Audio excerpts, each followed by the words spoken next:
मुग्धा और उसकी सास के बीच पूरा समय सास के किसी न किसी काम को लेकर मतभेद चलते ही रहते हैं। बहू, ओ बहू, जरा चाय बना दे। मुग्धा चाय लेकर आती है। ये लीजिए, और कुछ चाहिए? अरे नहीं, बस चाय पीने का मन था। जाओ, तुम दूसरा काम करो। चाय पीने के थोड़ी देर बाद सास दोबारा मुग्धा को आवाज लगाती है।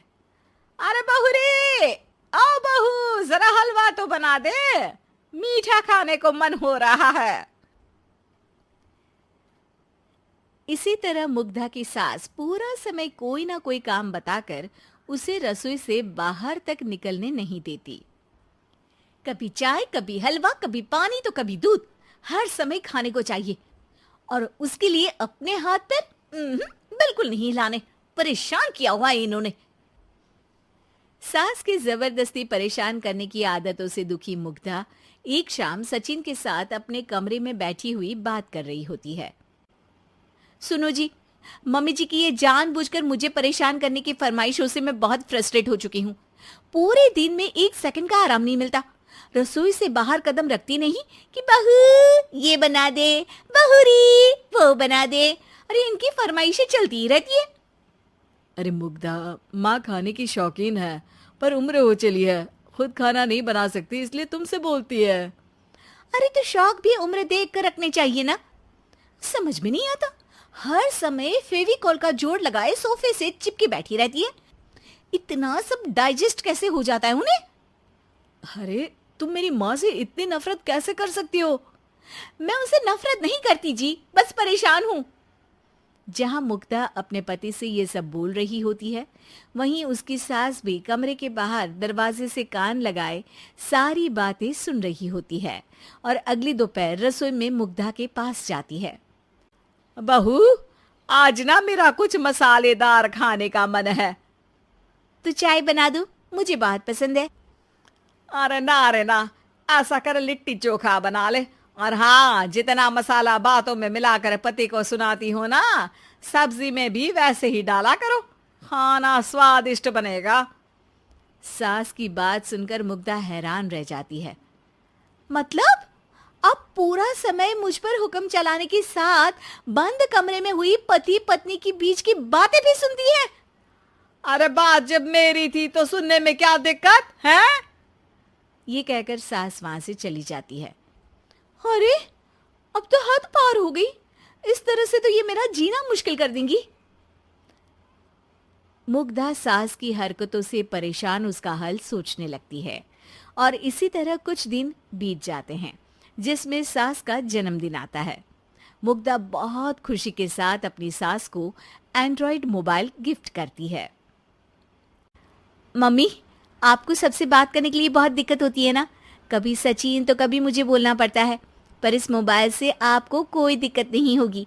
एक जगह बैठे बैठे बहुत कुछ कर सकती हैं अब आप। मोबाइल देख सासू माँ खुश हो जाती है, पर उसे इस्तेमाल करना तो आता नहीं, इसलिए साइड में रख देती है। जिसे देख मुग्धा घर का सारा काम छोड़ मोबाइल सेट कर सास को इस्तेमाल करना सिखाने लगती है, जिसके बाद अब सास पूरा समय मोबाइल में ही लगी रहती है। हाय, जब से मम्मी को मोबाइल मिला है मेरी लाइफ में कितनी शांति आई है। अच्छा है, इसी तरह बिजी रहे तो मैं भी सुकून की जिंदगी जी पाऊंगी। अब मुग्धा जब मन करे काम करना, जैसा चाहे वैसा खाना बनाकर खाना, पूरा समय रिलैक्स और खुश रहने लगती है। क्या बात है, आजकल तुम बहुत चहक रही हो। अरे मम्मी जी से छुटकारा जो मिला है, अब ना फरमाइशें ना छुप छुप कर बातें सुनना। अच्छा, तो मोबाइल गिफ्ट करने की ये स्कीम थी। इसी तरह दिन बीतते हैं और अब मोबाइल पर लगी सास फरमाइशों की जगह सवालों के लिए बहू को आवाजें लगाना शुरू कर देती है। अरे बहू, सुन तो, देख जरा किसी का फोन क्यों नहीं मिल रहा? रिचार्ज खत्म हो गया है, पर अभी 4 दिन पहले ही तो मैंने किया था। इतनी जल्दी कैसे खत्म हो गया? अरे मैंने कल तेरी कनाडा वाली मौसी सास से 3 घंटे बात की थी ना। क्या? इतना महंगा तो मोबाइल भी नहीं आया जितना महंगा इसका रिचार्ज पड़ रहा है। इसके बाद तो जैसे मुग्धा के दिन के 24 घंटे में से 20 घंटे सास के पास उनके मोबाइल रिलेटेड प्रॉब्लम सॉल्व करने की ड्यूटी ही बन जाती है। अरे मुग्धा, ये मोबाइल में अचानक तेरी मौसी सास की शक्ल क्यों दिखने लगी? और ये तो हिल भी रही है। मम्मी, ये गूगल डुओ का वीडियो कॉल है। इसमें आप बात करने के साथ एक दूसरे की शक्ल भी देख सकती हो। अच्छा, ये तूने मुझे पहले क्यों नहीं बताया? अब बताने के लिए पहले नहीं बताया। इसी बीच सचिन भी वहां आ जाता है और सास अपनी वीडियो कॉल में बिजी हो जाती है। क्यों, सास बहू में क्या गपशप चल रही है? इसे गपशप नहीं, दिमाग का दही होना बोलते हैं।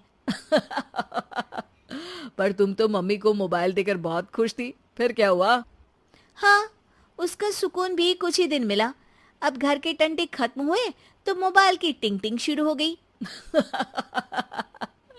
देखो भाई, कुछ पाने के लिए कुछ खोना तो पड़ता है।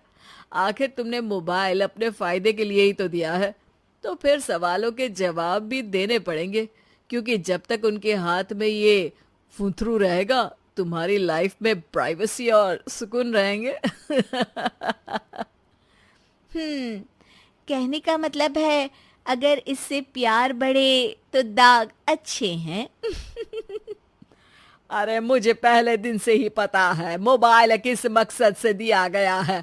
भूलो मत, इससे पहले मैं बातें ही सुनती थी। सास की ये बात सुनकर मुग्धा शॉक में और सचिन हंसता रह जाता है।